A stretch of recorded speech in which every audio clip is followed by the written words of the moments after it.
네, 한강 시신 훼손 사건의 피의자가 자수할 당시 처음에 서울지방경찰청을 찾아갔는데 다른 경찰서에 가라고 안내받은 사실이 뒤늦게 드러났습니다.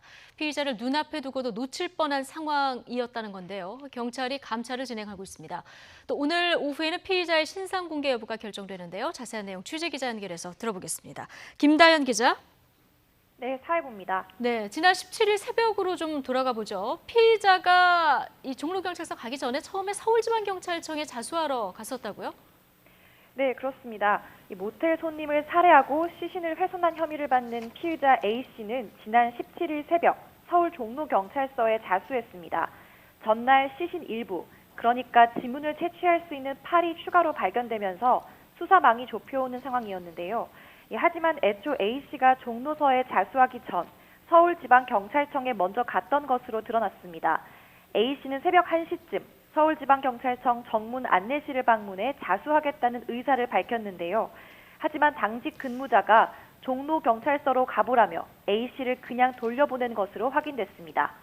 피의자에게 무슨 사건 때문이냐고 물었는데 강력팀 형사에게 직접 이야기하겠다며 제대로 답하지 않았다는 게 이유였습니다. 네, 정말 이해할 수 없는 일이 일어난 건데요. 피의자가 다른 경찰서로 가던 도중에 만약에 마음을 바꿨다면 눈앞에서 범인을 놓칠 수도 있었던 이런 상황이 될 수도 있는 거였잖아요.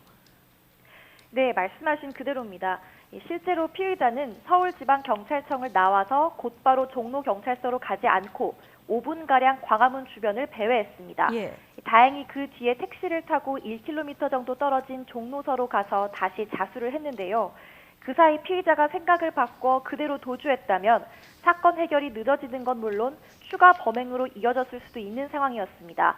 경찰도 일단 사태의 심각성을 인정하고 감찰 조사를 벌이고 있습니다. 경위가 분명히 드러나면 엄중히 문책하고 또 재발 방지 대책도 마련하겠다고 밝혔습니다. 예. 감찰 조사 결과 좀 지켜봐야 될 것 같고요. 그리고 피의자 A씨의 얼굴이나 이름을 공개할지 여부 오늘 오후에 결정이 된다고요? 네, 그렇습니다. 피의자의 신상 정보는 외부 전문가 4명, 경찰 내부 인사 3명이 참여하는 심의위원회에서 공개 여부를 결정하는데요. 잠시 뒤인 오후 2시에 심의위원회가 열립니다. 현행법을 보면 4가지 기준에 따라 공개 여부를 결정하도록 규정하고 있는데요. 예. 범행 수단의 잔인성과 중대한 피해가 발생했는지 여부, 또 범행을 뒷받침할 충분한 증거가 있는지, 그리고 국민의 알 권리 보장이나 재범 방지 등의 공익적 효과가 있는지 등입니다. 들으신 것처럼 기준 자체가 좀 모호하다 보니 논란이 많은 것도 사실입니다. 예.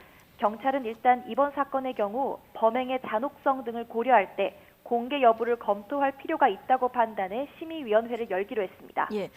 만약에 얼굴까지 공개하기로 결정이 나면 피의자 얼굴은 언제 공개가 되는 겁니까? 네, 일단 현장 검증 과정에서 공개하는 방법이 있습니다. 하지만 현장 검증 자체가 인권 침해 우려가 있다는 국가인권위원회의 지적이 있었던 만큼 실시하지 않을 가능성이 큰 것으로 보입니다. 이에 따라 지금 상황에서는 검찰로 송치하는 과정에서 얼굴이 공개될 것으로 보이는데요. 현재 일산 동부경찰서 유치장에 수감돼 있는 피의자는 오는 23일 의정부 지방검찰청 고양지청으로 송치될 예정입니다. 지금까지 사회부에서 전해드렸습니다.